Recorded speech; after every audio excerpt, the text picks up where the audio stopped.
Strength comes from God. It can come in any way.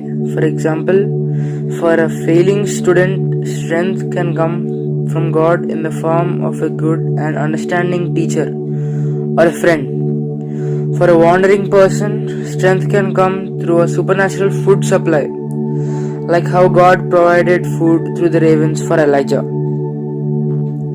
The human body was designed by God to intake food and convert it into usable energy. As they say, food gives strength. Religious wise, if you think of strength, who comes first to your mind? It is none other than Samson. He was able to wrestle lions and kill them. He could take on an army of hundreds. But for him, it came with a condition that he should not cut his hair. But through grace, now we don't have any such conditions like that. Jesus' love is unconditional. He loves all of us. He will provide us strength in a supernatural way. If we get back to saying that food gives us strength, let us go to Matthew chapter 4 verse 4. But he answered and said, "It is written, Man shall not live by bread alone, but by every word that proceedeth out of the mouth of God." During this verse, our Lord Jesus Christ was being tempted by Satan. So if you want to keep your body strong, you eat food. But to keep your spirit strong, you must feed on the word of God. Now, that is easy to do. Just read the Bible, few verses or chapters, or listen to sermons. There are many pastors out there and many sermons too. The perfect one might be right around the corner. The more you feed your spirit, the stronger it gets. The stronger your spirit, the more afraid is Satan. He doesn't want you to be strong in the spirit. He uses every weapon he has to stop you from doing so. Because even he knows that once you become very strong in the spirit and your heart is filled with the word of God, you cannot be captured and you will be unstoppable. But how to fill your heart with the word of God? It is very simple. You continuously listen to the word of God again and again and again repeatedly.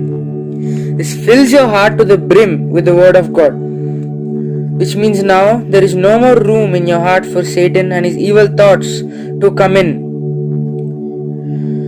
You need strength to do anything. Our spiritual strength is also fueled by faith towards our God who strengthens you from within. Again, your spirit is not going to say, "I'm hungry for the word of God." You must listen to word of God frequently or read the Bible and pray. Do you know that God strengthens you even through prayer? Prayer gives you hope in dark times, which strengthens you to go on and continue your hard or tiring work.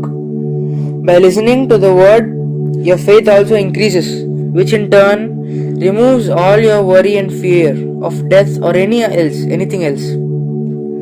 But what about my physical strength? Let us go to Psalms 46 verse 1. God is our refuge and strength, a very present help in trouble. So here it is written that God He Himself is our refuge and strength. Notice that it is also written a very present help in trouble. This means that He is a refuge to our spirit, that is us, and our physical stature. But this doesn't end there. He supernaturally provides refuge to our body and He also strengthens us. And if you are ever in trouble, always remember that He is one prayer away. He is a present help always. Let us go to Isaiah chapter 12 verse 2. Behold, God is my salvation. I will trust and not be afraid, for the Lord Jehovah is my strength and my song. He also is become my salvation. Here Isaiah tells us twice the word, that is Lord God Almighty, is our salvation and our strength. So you must rely on God for strength. Just sit back and relax.